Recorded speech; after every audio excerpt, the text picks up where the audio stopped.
managing the inventory in from a macro perspective in managing your businesses means you know exactly what you have in inventory by stock number, and that stock number or that item has a purpose for being in inventory.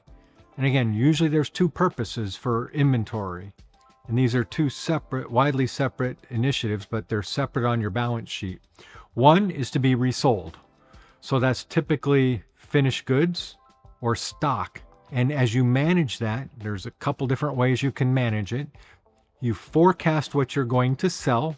So you have an A, B, C analysis. You know how long it takes you to produce something. You bring in raw material, that's inventory. You turn that raw material in a manufacturing process into work in process, where you assemble it or manufacture it, and then you put it into finished goods, at which time that stock number, which you forecast, has turned into sales. You have to understand the cost of a lost sale.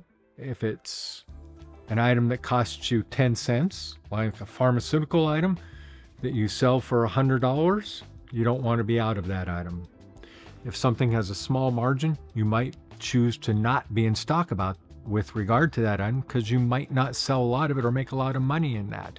But that's how you manage your inventories, with that profitability analysis, with that sales analysis, and with that customer analysis all in mind.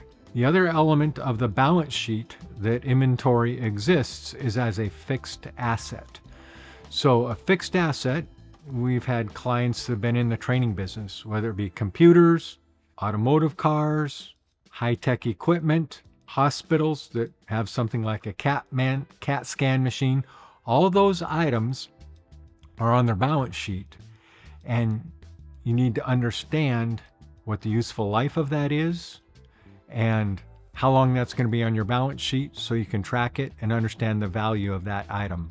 We had one client that had built a manufacturing facility 6 years ago. It was an oil refinery.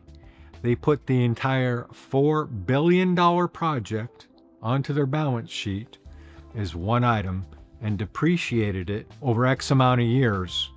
However, when they started to need to replace the boiler, some batteries, some pumps, some valves, they had to disassemble that $4 billion project and add a useful life to that new asset. So they needed to record the inventory with regard to useful asset lives.